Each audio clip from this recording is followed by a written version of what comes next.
The government, on the occasion of the Constitution Day last Wednesday, had provided general amnesty to some 670 criminals serving sentences for crimes including murder. Even as the government had refrained from providing pardon to a number of other criminals, taking into account the brutality of the crime, it has now come to light that Yograj Dhakal, a mastermind in connection with the broad daylight killing of an activist Chetan Marandhar, has been provided presidential pardon riding on his political connection. Incidents like these surely don't augur well for the future of federalism in the country.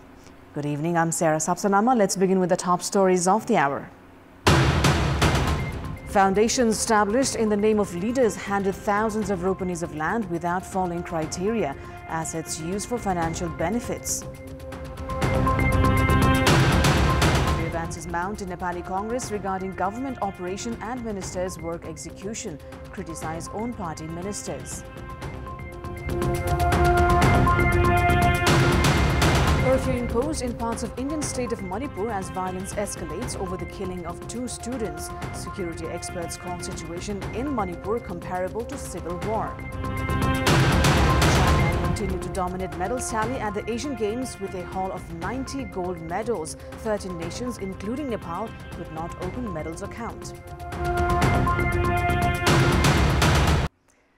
The age-old festival of Indrajatra was observed today by worshipping Devraj Indra, the god of rain and good harvest.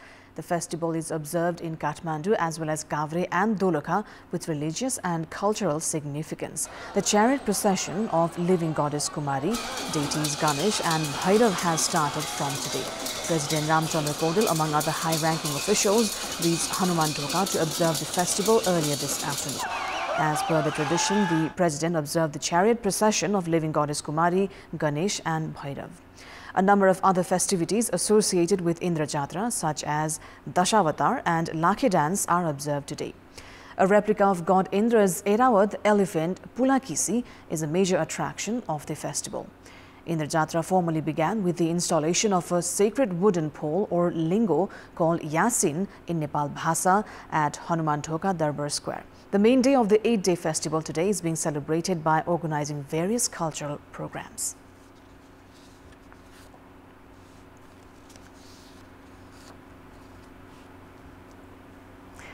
The government, after the dawn of republicanism, has provided land in the name of a number of leaders who have contributed in the sweeping change in the nation. However, it has come to light that the foundation established in the name of these leaders have been misusing the land.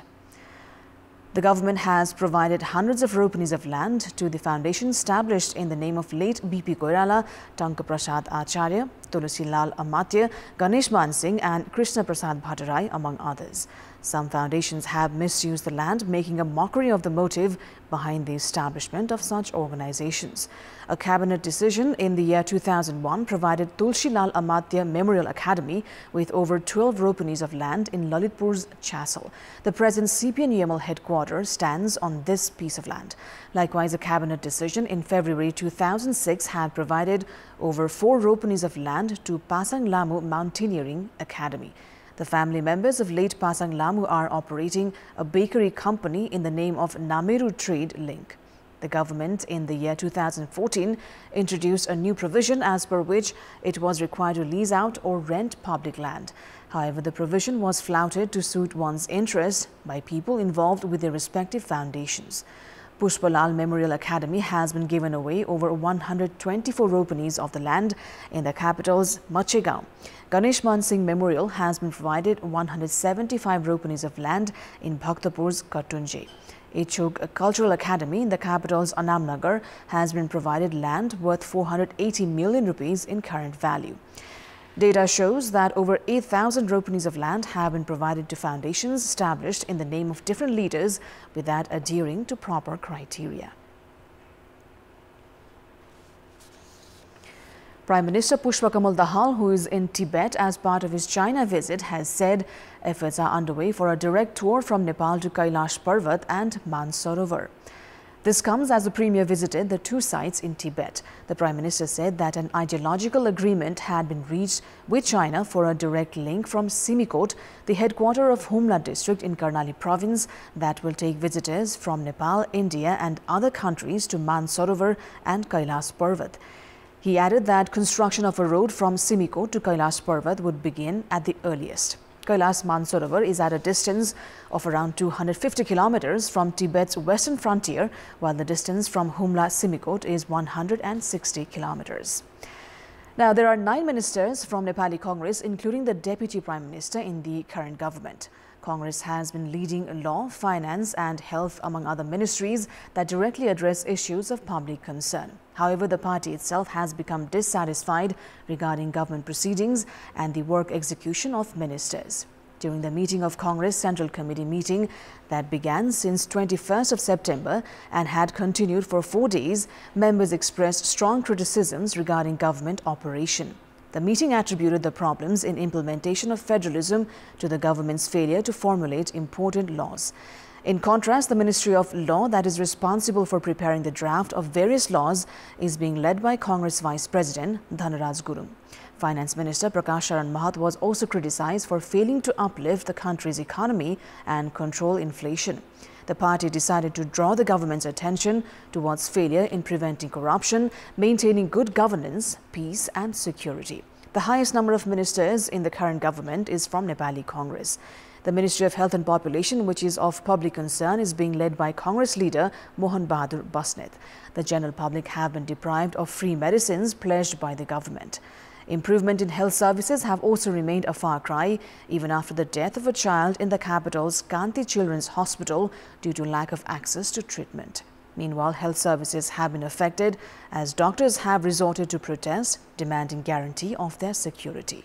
Likewise, the Ministry of Industry, Commerce and Supplies, that is in charge of controlling inflation, black market by conducting market inspection, is being led by Ramesh Rijal from Congress. However, within the past 2 months, prices of various consumable items have increased by over 100%. Congress leaders, meanwhile, have been criticizing the government by putting the blame on the Prime Minister. A number of Congress leaders have been dissatisfied as CPN Maoist Centre has been leading the government despite Congress being the largest party in the parliament. In the meantime, Shekhar Koirala-led faction has vented outbursts, saying the party's representation in the government has become weak. We'll take a short break here. More news coming up. It's time now for our segment Public Pulse, where you text us with your opinion. Public Pulse. But before today's question, let's take a look at the results from yesterday's poll. Yesterday, we'd asked you what should be done to manage the footpath stops in urban areas. 37% voted for option A, provide alternatives, 20% for B, allocate timings, and 43% for C, implement the law.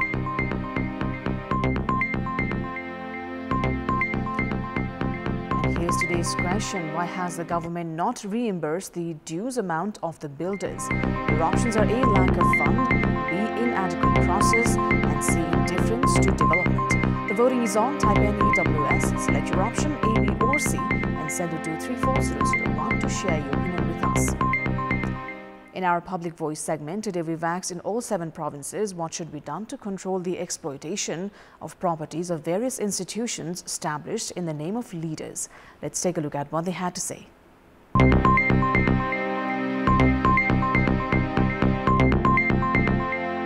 जो त्यो कार्यविधि अनुसार चल्दैनन् उनीहरुलाई कारबाही गरेर ती प्रतिष्ठानका जग्गा जमिनहरु नेपाल सरकारको स्वामित्वमा ल्याउनु पर्छ।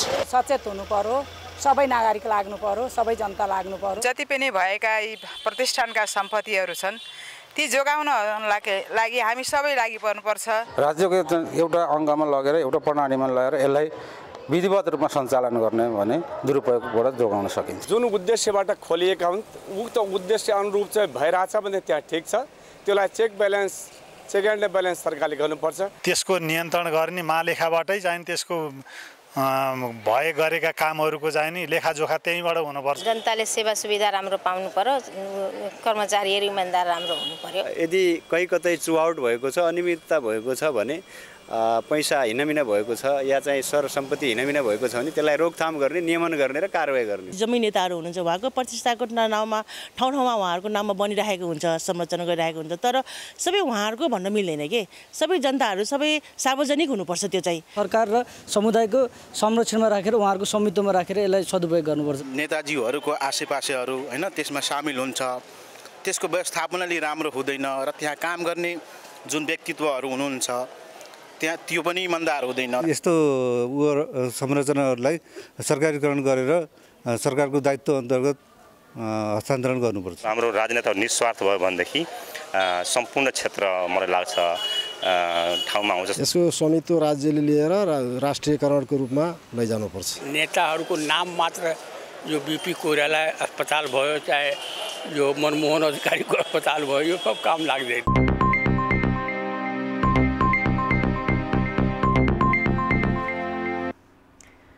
India has imposed curfew in the capital and some areas of its restive state of Manipur today after scores of students were injured in violence following protests against the alleged abduction and murder of 2 students.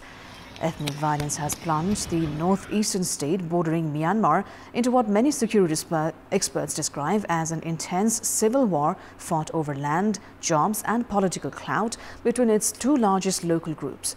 More than 80 students were injured in Wednesday's clashes, another police official said, on condition of anonymity. He added that the situation was extremely tense after armed mobs vandalized an office of the ruling political party and hurled petrol bombs at 2 police sites. Mobile internet services have been suspended in the state for 5 days. Since the violence first erupted on May 3rd, more than 180 people have been killed and over 50,000 have fled their homes in Manipur. More than half the state's population of 3.2 million belongs to Meitei community, while the Kuki community, who make up about 43%, live mostly in the hills. Protests reignited over the alleged kidnapping and killing of 2 students of the Meitei community who had gone missing in July after their bodies were found this week. The news went viral, reviving the ethnic tension. It's time now for another break. We'll be right back. That is all for the moment. Thanks for watching. Good night.